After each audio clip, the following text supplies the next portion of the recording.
Le prophète alayhi salatu wassalam lui-même, il disait, il est rapporté, wa idha hazabahu amran salla. Quand il avait quelque chose qui le dérangeait, un tracas, des soucis, un problème, il faisait quoi? Il priait. Ils avaient beaucoup de soucis, beaucoup de problèmes, beaucoup d'attaques injustes. Et quand Al-Adhan rentrait, il disait, Ya Bilal, arihna biha. Réconforte-nous, apaise-nous avec l'appel à la prière. La prière va venir. Alhamdulillah. Ça, normalement, ça a été coupé du monde. Et retiens ça dans ta tête. Tous les problèmes que tu as et qui te poussent à abandonner la prière, wallah, que la solution à ces problèmes sont dans la prière.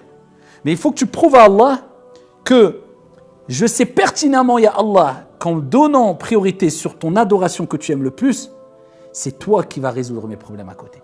Donc je donne du temps à cet acte d'adoration. Mais quand tu te précipites, t'étonne pas à ce que tes problèmes persistent et que tu te noies encore plus dans tes problèmes. La solution, toute la solution à tes problèmes, wallahi, elle est dans as-salah, dans la prière. Le prophète alayhi salatu wassalam était à quelques instants de quitter ce bas monde et voilà la recommandation qu'il a laissée derrière lui. As-salah, as-salah, la prière, la prière. La prière, c'est ta source de réussite ici-bas dans le delà. Ne la lâche pas et ne t'en prive pas. Elle est indispensable comme l'oxygène pour pouvoir vivre. Mais il y a prière et prière. Il y a des gens qui prient alhamdulillah, mais il y a des gens qui pensent prier alors qu'ils ne prient pas.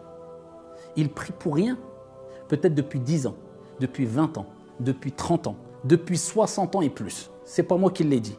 C'est le prophète Mohammed alayhi afdalus salati wa taslim. Rapporté par Abu al-Qasim avec une bonne chaîne de transmission, le prophète alayhi afdalus salati wa taslim nous dit.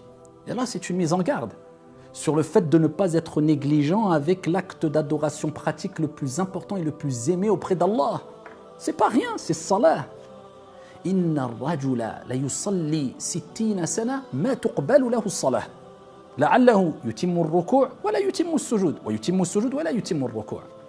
Il dit, il y a certes un homme, une personne qui peut prier pendant 60 ans ou plus. Allahu Akbar. 60 ans, c'est toute une vie. Khalas, qu'est-ce qui te reste? 60 ans, la personne a été faire le wudu.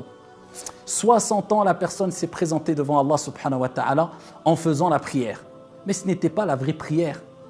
Il dit, certes, un homme peut prier pendant 60 ans, alors que aucune prière ne sera acceptée de lui. Même pas une. Donc la situation est grave. C'est un sujet extrêmement important. Alors que même pas une prière est acceptée. Pourquoi? La'allahu yutimmu ar-ruku' wa la yutimmu as-sujud.